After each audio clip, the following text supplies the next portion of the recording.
కడుపుకు తిండి లేకుండా మన 5 ఏళ్ళు నోట్ల పోవడానికి కష్టపడ్డటువంటి రైతు కష్టం అందరి కష్టంగా మీరు భావించి సహకరించాలని మీ అందరి చేతులు ఎందుకంటే ఈరోజు వాళ్ళు కష్టపడ్డారు, ధాన్యం పండించుకున్నారు. పండించినటువంటి ధాన్యాన్ని కొనాల్సినటువంటి బాధ్యత ఎవరిది? మరి ప్రభుత్వం విఫలైందా లేదా? ఆ రోజు కేసీఆర్ గారు ఉన్నప్పుడు ఇదే విధంగా పుట్లకు పుట్లు ఒడ్లు వండినయా లేదా? పెట్టుబడి సహాయం కింద ఎకరాకు 10,000 ఇచ్చినటువంటి ఘనత దేశంలోనే కేసీఆర్ గారికి దక్కిందా లేదా?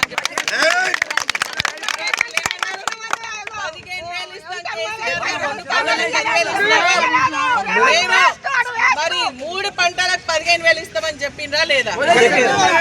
నమ్మినవా లేదా? నమ్మిన 2 లక్షలు కేసీఆర్ గారు మరి రుణమాఫీ చేసిన కదా, వాళ్ళందరూ కూడా పోయి తెచ్చుకోండి. ఏకకాలంలో 2 లక్షలు రుణమాఫీ చేస్తామని చెప్తే మనం నమ్మిపోయి తెచ్చుకున్నామా లేదా? రుణమాఫీ అయిందా? ఎవరికైంది? చేతులే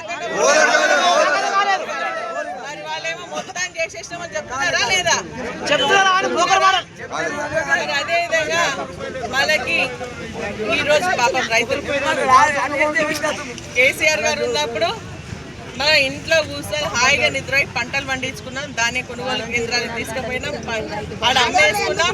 10-15 రోజుల మొత్తం ఖాళీనియా లేదా?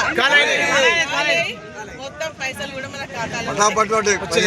నేను అడిగేది ఏంటంటే లాస్ట్ లో నిజంగా కూడా ఎవరికైనా కొంచెం తప్పిదం జరిగి ఏదైనా ఇబ్బంది జరిగితే లాస్ట్ లో కొంత ఇబ్బంది అయితే కొంచెం ఒడ్లు ఉంటుండేనేమో. కానీ ఈ రోజు ఈ ప్రభుత్వం, కాంగ్రెస్ ప్రభుత్వం అధికారంలోకి వచ్చిన తర్వాత రైతుల పైన వివక్షతోని రైతు వ్యతిరేక ప్రభుత్వంగా మారి రైతులకు సంబంధించినటువంటి సమస్యలు పరిష్కరించకపోవడం వల్ల ఈ రోజు ఈ సమస్య వస్తుంది. కేసీఆర్ గారు ఉన్నప్పుడు మరి ముందునే అంతకుముందు కూడా చెప్పిండు ఏమని, మేము 2 నెలల ముందు నుంచే స్టార్ట్ చేస్తాం, వాళ్ళకి ఎరువులు ఎట్లా రావాలా, విత్తనాలు ఎట్లా రావాలా, మరి అదేవిధంగా రైతు బంధు ఎట్లా వేయాలని చెప్పేసి ఆలోచన చేసి ముందు ప్రణాళిక సిద్ధం చేసుకున్నాం. ఎక్కడ కూడా మనకి ఎరువుల షార్టేజ్ వచ్చిందా? ఈ రోజు అధికారంలోకి వచ్చిన తర్వాత ఫస్ట్ అంతకు ముందేమో మనం చెప్పులు పెట్టి బుక్కులు నిలబెట్టి మనం ఆ రోజు మనం ఎరువులు తెచ్చుకున్నాం. మొన్న ఏమన్నారు, మేము యాప్లు తెస్తాం, యాప్ల ద్వారా మరి యూరియా ఇస్తామన్నారు. మరి షాపులో లేని యూరియా యాప్లలో దొరుకుతుందా? అది రోజు 1 ఎకరాకు 1 సంచి. ఎన్ని రోజులు పోయిన రైతు మొత్తం 12 రోజులు వేరే దగ్గర పోతే జక్కపల్లికి పోతే చెప్తున్నారు మాకు ఎరువు ఇవ్వకపోతే మేము మన అక్కడ చుట్టాల దగ్గరకు పోయి తెప్పించుకొని మేము పండించుకున్నాం వ్యవసాయం అని చెప్పేసి చెప్తున్నారు.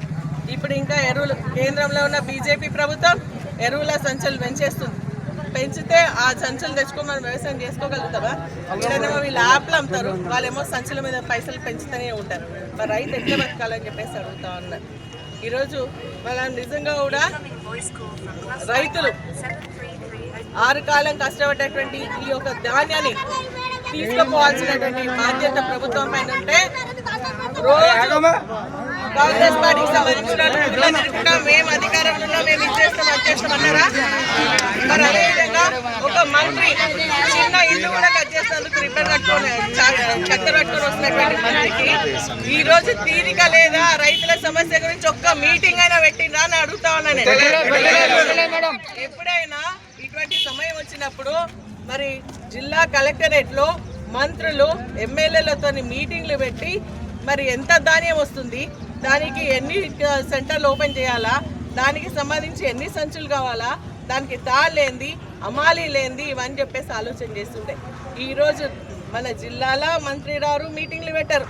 మరి అదేవిధంగా రాష్ట్ర స్థాయిలోనైనా ముఖ్యమంత్రి గారు మీటింగ్ పెట్టిండ్రు అంటే ముఖ్యమంత్రి గారు కూడా మరి మొత్తం వదిలేసుకున్నారు.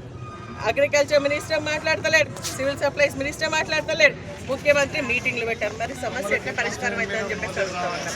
కాబట్టి ఈరోజు మనం డిమాండ్ చేస్తున్నాం ఏంటంటే 1.5 నెలలు అవుతుంది ఒక్కొక్క సెంటర్లో రైతులు వడ్లు తెచ్చి. నిన్న వర్షం పడ్డది. మేము ప్రతిసారి చెప్తాను, నేను దాదాపు 1 నెల రోజుల నుంచి సెంటర్లు తిరుగుతూ ఉన్నాను. సెంటర్లు స్టార్ట్ చేయకపోతే ఎమ్మెల్యే రాకుండా సరే మీ సెంటర్లు స్టార్ట్ చేయండి, ఎందుకంటే రైతులకు కష్టం అవుతుందన్నారు. మరి ఇప్పుడు కష్టం కనిపిస్తలేదా రైతులు అని చెప్పేసి అడుగుతా ఉన్నాం. మరి రైతులకు సంబంధించినటువంటి ధాన్యం కొనుగోలు చేయాల్సిన అవసరం ఉంది. ఈరోజు తప్పకుండా ఎన్ని మెట్రిక్లు టన్నులు అనినా లాస్ట్కి వస్తే ఇక్కడ ఇప్పుడు ఒక రైతు చెప్పి కేసీఆర్ పుణ్యాన కాళేశ్వరం కడితే కొండపోచవం నుంచి మనకు హల్దీబాగ్లో నీళ్ళు వేస్తే మేము బాగా వండించుకున్నాం, ఇప్పుడు ఆ ధాన్యం కూడా పోయేటువంటి పరిస్థితి లేదని చెప్పేసి అంటున్నారు. మరి ఈరోజు వర్షం పడితే మొన్ననే మీటింగ్ కూడా పెట్టిన నర్సాపుర్లో ఆర్డీఓలతోని, ఎంఆర్ఓలతోని, ఐకేపీ సెంటర్స్తోని, పిఎస్టీ వాళ్ళతో మీటింగ్లు పెట్టి ఆ రోజు కేసీఆర్ గారు ఎక్కువ ఓట్లు పడినప్పుడు కూడా మనకి స్కూళ్ళు తీసుకున్నారా లేదా, రైతు వేదికలు తీసుకున్నారు, ఎక్స్ట్రా గోడౌన్లు తీసుకున్నారు, పౌల్ట్రీ ఫామ్లు తీసుకున్నారు, ఎక్కువ రైస్ మిల్లు తీసుకొని వాళ్ళందరికీ ఇవ్వడం జరిగింది. మీరు కూడా అట్లా రైతు వేదికలు స్టార్ట్ చేయండి. ట్రాక్టర్లు వస్తే ట్రాక్టర్లు ఉన్న రైతులు తీసుకోండి. లారీలు ఈరోజు ఇప్పుడే చెప్తున్నారు మనకు 37 లారీలు పంపించారు. మనకు 23 గ్రామ పంచాయతీలు ఉన్నాయి. ఒక్కొక్క ఊరికి 2 కూడా రావు. 58 లారీలు రావాలి మన దగ్గరికి, కానీ ఇచ్చింది సగమే. అందుకనే మనకి ఒడ్లు పోతలేదు. సరే వీడికెళ్ళి తీసుకొని పోయారు, మరి రైస్ మిల్లర్లకు ఎందుకు దించుకుంటలేరు అనేది ఆలోచన లేదా? ఆలోచన చేయాలి కదా. రైస్ మిల్లర్ ఎందుకు దించుకుంటలేరు, వాళ్ళకున్న సమస్య ఏంది, రైతుకున్న కష్టం ఏంది, రైతు బాధలు ఏంది, వాళ్ళ తిప్పలేందని ఆలోచన చేయాలి కదా. చేసలేదు. అక్కడనేమో 43 కిలోలు తీసుకుంటున్నారు. అవునా? 40 కిలోలకి 3 కిలోలు ఎక్కువ తీసుకుంటారు.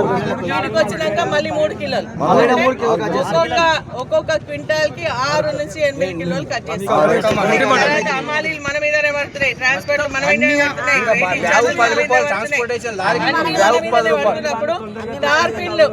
టార్పాలిన్ ఇచ్చిన కవర్లు కొంటున్నారు, కానీ మనకు మాత్రం వస్తలేవు. సంచులు లేవు, బాధలు లేదంటున్నారు. మరి ఇవన్నీ ముందు ఆలోచన చేసుకొని తీసుకునేది కాదా? ఈ రోజు ఇక్కడ వచ్చి మనని లవండి అంటే రైతు కష్టం ఉంది, కడుపు మండుతుంది. మరి మండినప్పుడు రోడ్ల మీదకి ఎక్కకపోతే ఏం చేస్తే ఇంతమంది టెండర్లు ఎవరైనా బయటకు వస్తారా? రైతులు వచ్చిండ్రు అంటే వాళ్ళకి కష్టం ఉంది. ఈ రోజు నేను డిమాండ్ చేస్తున్నా ఆర్డీఓ కానీ 10 లారీలు తెచ్చియండి. 15 ఇంతకు ముందు పోనీ, ఇప్పుడు 10 అన్న తెచ్చి ఇవ్వందాం. 10 తెచ్చిస్తే మనం ఇడికెళ్ళి వెళ్ళిపోతాం. ఎవరి సెంటర్లకు వాళ్ళు పోతారు.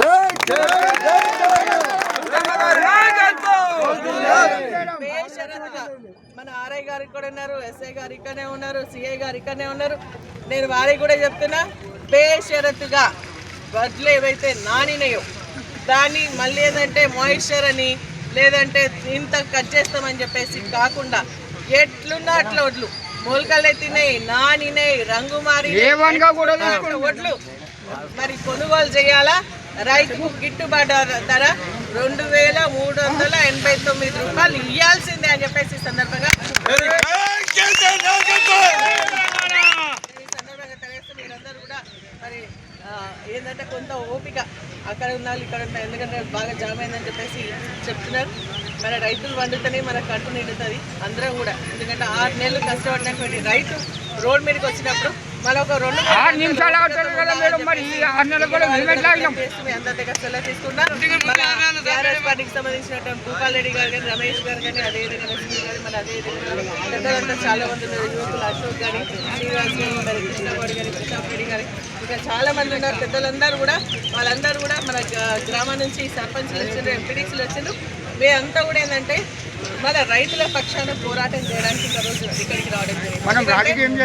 ఇప్పుడు ఎమ్మెల్యేగా మీరు గెలిపించినటువంటి నాయకురాలుగా మరి మీ ముందు ఉండాలి. టీఆర్ఎస్ పార్టీ కార్యకర్తలకు నేను మొన్న వర్షం పడగానే మెసేజ్ పెట్టినాం, రైతులు కష్టాల్లో ఉన్నారు, మనం కళ్ళలోకి పోదాం, వాళ్ళకి రైతులకు అండగా నిలబడదాం, వాళ్ళకి సంబంధించిన లారీలు వచ్చేదాకా మనం పోరాటం చేద్దామని చెప్పేసి పిలిపించిన. మరి దానికి సంబంధించి ఈరోజు మన మండల నాయకులందరూ కూడా ఏకతాటిపైనకి వచ్చి రైతుల పక్షాన పోరాటం చేయాలని, రైతులు రోడ్ మీద ఎక్కితే మేము కూడా వాళ్ళతో ఉండాలని చెప్పేసి ఆలోచనతో ఇక్కడికి రావడం జరిగింది. తప్పకుండా మన ఓట్లన్నీ పోయేదాకా ఒక మంత్రి ఇస్తాడు. ఇప్పుడు స్టేట్మెంట్ ఏమంటే ఈ నెలాఖరికి 30 తారీఖు మొత్తం సెంటర్లు క్లోజ్ చేయాలట, అమాలీలలో పంపించేస్తారట. మరి ధాన్యం ఏమైతే ఇంకా 3-4 రోజులే ఉంది. మరి ధాన్యం ఎట్టుకోవాలా, రైతులు ఎట్టుకోవాలా, రైతుల కష్టాలు తీర్చే తెలియదు ఈ ప్రభుత్వానికి. అవసరమైతే ఇంకో 200 ఎక్కించి కొనుక్కోండి, కానీ రైతుల పంట మాత్రం కొనకుండా క్లోజ్ చేస్తామంటే మేము తప్పకుండా మీతో పాటు ఉంటా. మొత్తం ప్రతి ఒక్క గింజ కేసీఆర్ గారు ఏదైతే ప్రతి ఒక్క గింజ కొన్నారో అదే విధంగా ప్రతి గింజ కొనే వరకు మేము బీఆర్ఎస్ పార్టీ నాయకులు మీతో ఉంటాం. సవాల్ ఇస్తుంటా ఉన్నాం. మేము పైన అధికారంలో ఉన్నది ఎమ్మెల్యేకి ఏం లేదని చెప్పేసి మా బీఆర్ఎస్ పార్టీ కార్యకర్తల నాయకులను ఏదైనా ప్రశ్నిస్తే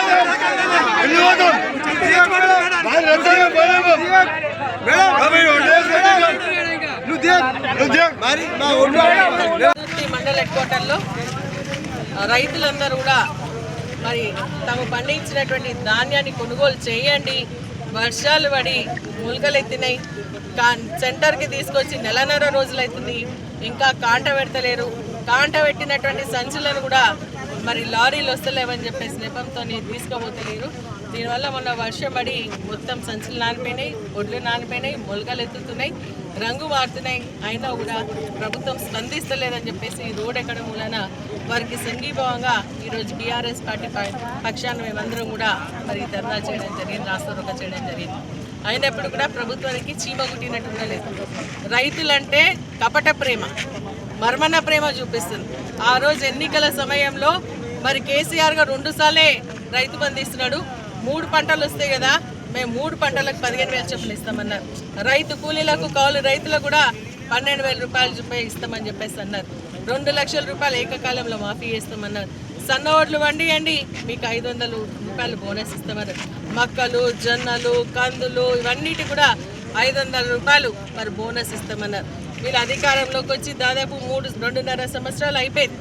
కానీ రైతు బంధు ఎలక్షన్కి అది నామమాత్రంగా ఒక ఎకరకు వేసి చేతులు దులుపుకోవడం జరిగింది. రుణమాఫీ అని చెప్పేసి 2 లక్షలు, సగం మంది కనీసం 30% మంది కూడా రుణమాఫీ చేయలేదు. బోనస్ ఇస్తున్నారా అంటే ఆ బోనస్ కూడా మరి ఎత్తేయడం జరిగింది, బోనస్ ఇస్తలేరు. అదేవిధంగా పోనీ ఏమి రాకున్నా సరే మేము పండించినటువంటి ధాన్యానికి మద్దతు ధర ఇచ్చి మరి మీరు కొనుగోలు చేయండి అంటే నెల రోజులు అవుతుంది ఒక్కొక్క సెంటర్లో వడ్లు వచ్చి, కానీ ఇంతవరకు కూడా ఒడ్లు కొనుగోలు లారీ ట్రాన్స్పోర్ట్ అని చెప్పేసి చెప్తున్నారు.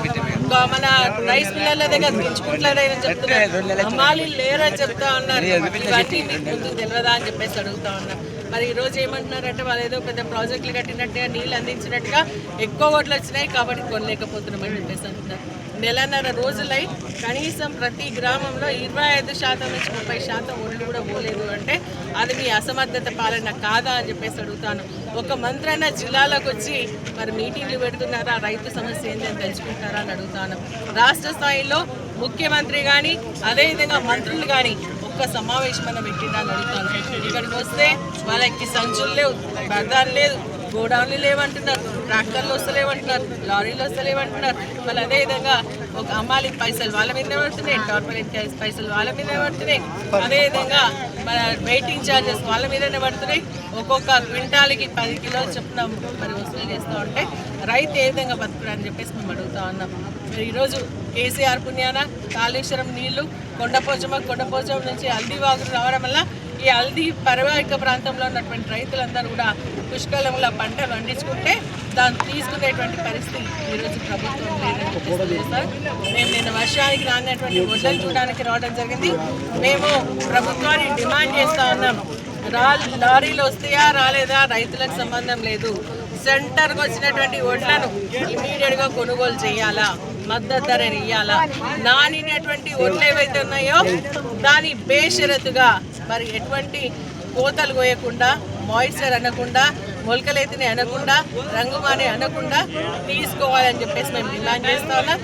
లారీలు వస్తలేమంటే నేను ఒక సలహా కూడా ఆర్డీఓ గారికి ఇక్కడ ఇవ్వడం జరిగింది. ఏ సెంటర్లో అయితే మరి ఈ కుప్పాలు ఉన్నాయో అక్కడనే జోకండి, అక్కడనే మీ దగ్గర టార్పిలిన్ కదా కప్పండి. రైస్ మిల్లు ఖాళీ అయినాక, గోడౌన్స్ ఖాళీ అయినాక మళ్ళీ వీటిని తీసుకుపోండి. ఇక్కడ సెంటర్లో రైతు అమ్మితే ఆయనకు ట్రక్ షీట్ ఇచ్చేసి ఇమీడియట్గా పైసలు పడేటట్టుగా చేయండి అని చెప్పేసి మేము మరి డిమాండ్ చేస్తా ఉన్నాం. ప్రభుత్వం మరి రైతు వ్యతిరేక ప్రభుత్వం, నిజంగా కూడా రైతులను కడగళ్ళు చూస్తున్నటువంటి ప్రభుత్వం ఇది. కేసీఆర్ గారు కడుపులో పెట్టుకుని రైతులను చూసి గట్కా వేసి ఇంట్లో వండుకుంటే మళ్ళీ ఒడ్లు కోత కోస్తందుకు పోయేటువంటి పరిస్థితి ఆ రోజు మా రైతులకు ఉంటే ఈరోజు ఒడ్లు కరెంట్ ఎప్పుడు వస్తుందో తెలియదు. మరి అదేవిధంగా మనకు ఎరువులు దొరకవు, యాప్లలో దొరుకుతాయి, అక్కడిక్కడ పోయి తెచ్చుకొని కష్టపడితే ఈరోజు పండినటువంటి దాన్ని పరిస్థితున్నారు. కాబట్టి మేము డిమాండ్ చేస్తాను, ఖచ్చితంగా బేషరతుగా రైతులని పండించినటువంటి ప్రతి ధాన్యం గింజ కొనాలని, లేని పక్షంలో రైతుల పక్షాన మళ్ళీ బీఆర్ఎస్ పార్టీ ముందుకు వస్తుందని చెప్పేసి కూడా తెలియజేస్తాను. ఈరోజు కాంగ్రెస్ పార్టీ నాయకులు ఎక్కడ పోయిందని చెప్పేసి అడుగుతా ఉన్నా. పైన అధికారంలో ఉంది అని చెప్పేసి చలామణి చేస్తూ రౌడీజం చేసినటువంటి కాంగ్రెస్ పార్టీకి ఈరోజు రైతుల కష్టం కనిపిస్తలేదా అని చెప్పేసి అడుగుతా ఉన్నా. మీరు పైన అధికారంలో మీరు పెద్ద గొప్పలు చెప్పుకుంటూ పోయింది కదా, ఈరోజు పైన అధికారంలో ఉంది కాబట్టి గ్రామాలకు రండి, రైతుల గోస చూడండి, రైతులు దానిచ్చినటువంటి ధాన్యాన్ని మరి మీరు కొనుగోలు చేసే విధంగా వాళ్ళ ఖాతాలో డబ్బులు పడే విధంగా చేయాలని చెప్పేసి మనం చేస్తాం. దళారుల వ్యవస్థను రూపుమాపింది కేసీఆర్ గారు అయితే దళారుల వ్యవస్థను తెరలేపుతుంది మళ్ళీ కాంగ్రెస్ పార్టీ. ఈరోజు అక్కువగో సక్కువగా అమ్ముకునే విధంగా ప్రభుత్వం సరైనటువంటి ఇన్స్ట్రక్షన్స్ ఇవ్వకుండా మద్దతు రాకుండా చేయడానికి ప్రభుత్వం ఆడుతున్నటువంటి నాటకమే ఇదంతా అని చెప్పేసి కూడా తెలియజేస్తూ మరి ఈ విధంగా రైతులందరినీ కూడా మోసం చేయడం కరెక్ట్ కాదు అని చెప్పేసి కూడా తెలియజేస్తూ డిమాండ్ చేస్తాను. మొత్తం వరి కొనుగోలు కేంద్రాల్లో ఉన్నటువంటి వాటిలన్నింటినీ కూడా లారీ పంపినా లేకుంటే అక్కడనే కొనుగోలు చేసి రైతులకు శక్తి వారికి డబ్బులు రిలీజ్ చేయాలని చెప్పేసి టీఆర్ఎస్ పార్టీ పట్ల మరి రైతుల పక్షాన డిమాండ్ చేస్తాం. జై తెలంగాణ, జై జవాన్, జై జవాన్.